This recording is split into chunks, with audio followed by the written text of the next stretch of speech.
નમસ્કાર મિત્રો, સ્વાગત છે તમારું આપણી આ યુટ્યુબ ચેનલમાં જેનું નામ છે ગુજરાતી જીકેની જમાવટ।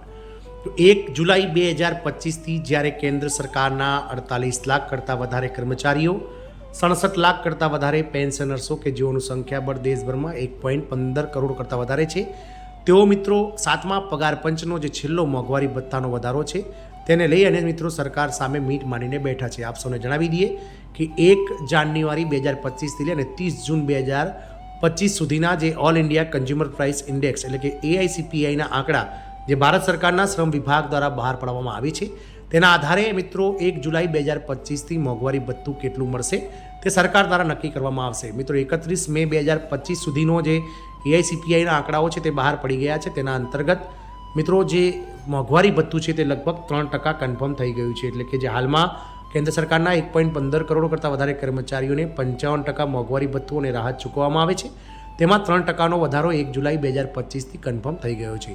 પરંતુ આ 3%ની જગ્યાએ 4% વધારો પણ 30 જૂનનો જો મિત્રો AICPIનો ડેટા વધશે તો ચોક્કસથી મિત્રો 4% વધારો પણ થઈ શકે છે। ત્યારે સરકાર દ્વારા અને નાણાં વિભાગના સૂત્રો દ્વારા મળતી માહિતી અનુસાર ડીએમાં વધારો કરવાને લઈ અને સરકાર દ્વારા એક મહત્વનું અપડેટ બહાર પાડવામાં આવ્યું છે।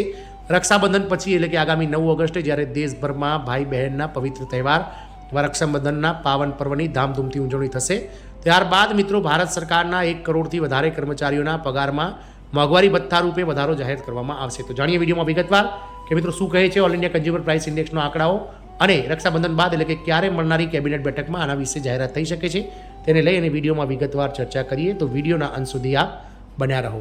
તો મિત્રો રક્ષાબંધન કે જે આગામી 9 ઓગસ્ટ 2025ના રોજ સમગ્ર દેશમાં ઉજવવામાં આવનાર છે, તો રક્ષાબંધનના તહેવાર પછી ભારત સરકાર દ્વારા કેન્દ્ર સરકારના 1.15 કરોડ કરતાં વધારે કર્મચારીઓના પગારમાં વધારો જાહેર થઈ શકે છે। કેન્દ્ર સરકારના પેન્શનરો અને કર્મચારીઓ માટે મોટા સમાચાર સામે આવ્યા છે। સમાચાર મુજબ 8મા પગાર પંચની રચના પહેલાં એટલે કે 7મા પગાર પંચનો છેલ્લો ડીએ વધારો જે છે તે 1 કરોડથી વધુ કર્મચારીઓ અને પેન્શનર્સોના પગારમાં વધારો લાવી શકે છે।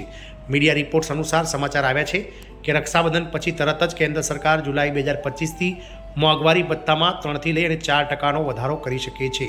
જો આવું થયું તો જો ડીએ હાલમાં 55% મળી રહ્યું છે તે વધીને 58 અથવા 59% થઈ શકે છે। હાલમાં આ અંગે કોઈ સત્તાવાર સૂચના જારી કરવામાં નથી આવી, પરંતુ આગામી 9 ઓગસ્ટના રોજ જ્યારે ભાઈ બહેનના પવિત્ર તહેવાર એવા રક્ષાબંધનના પાવન પર્વની ઉજવણી પછી તરત જ આ આદેશ જારી થવાની શક્યતા છે। અત્યાર સુધી શ્રમ મંત્રાલય દ્વારા જાન્યુઆરીથી મે દરમિયાન જાહેર કરાયેલા ઓલ ઇન્ડિયા કન્ઝ્યુમર પ્રાઇસ ઇન્ડેક્સના એટલે કે AICPIના ડેટા અનુસાર આ આદેશ લાદવામાં આવ્યો છે। હાલમાં જૂન 2025નો ડેટા આવવાનો બાકી છે, જે 30 જુલાઈ અથવા 31 જુલાઈના રોજ જાહેર કરવામાં આવશે અને આ આંકડા જાહેર થતાં જ સ્પષ્ટ થશે કે મોંઘવારી ભથ્થામાં કેટલો વધારો કરવામાં આવે છે। મિત્રો એક અંદાજ પ્રમાણે 3% ઓછામાં ઓછો વધારો જાહેર થઈ શકે છે, જે ગત 1 જાન્યુઆરી 2025 કરતાં ખૂબ સારો ગણાય, કારણ કે 6-7 વર્ષ બાદ 1 જાન્યુઆરી 2025થી કેન્દ્ર સરકારના કર્મચારીઓના DAમાં ફક્ત 2%નો વધારો જાહેર કરવામાં આવ્યો હતો, જે છેલ્લા દશકામાં ખૂબ જ ઓછો હતો। મોંઘવારી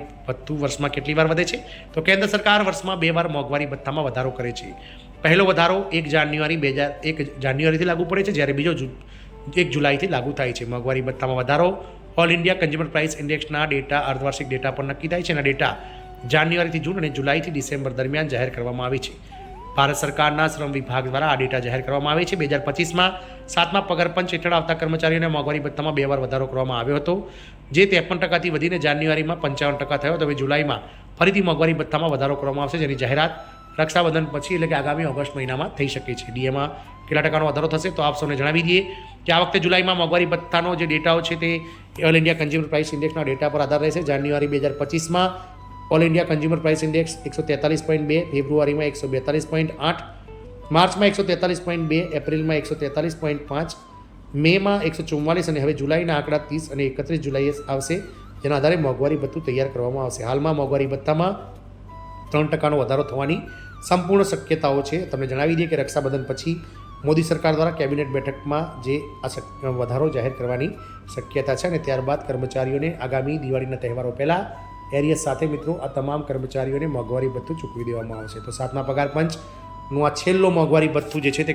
કર્મચારીઓના માટે નવું આશાનું કિરણ જન્માવી શકે છે, કારણ કે સરકાર દ્વારા 8મા પગાર પંચમાં જે ફિટમેન્ટ પેટર્ન નક્કી કરવામાં આવશે તેમાં મોંઘવારી ભથ્થું શૂન્ય કરી અને મોંઘવારીને ડીએમાં એટલે કે બેઝિકમાં ડીએને મર્જ કરી દેવામાં આવશે. તો જે ડીએમાં વધારો થશે તો મિત્રો તેના કારણે ડીએમાં જે બેઝિકમાં મર્જ કરવામાં આવશે તેમાં પણ વધારો થતાં કર્મચારીઓની નવી બેઝિક સેલરીમાં ઉછાળો જોવા મળી શકે છે. જય હિન્દ, અસ્તુ.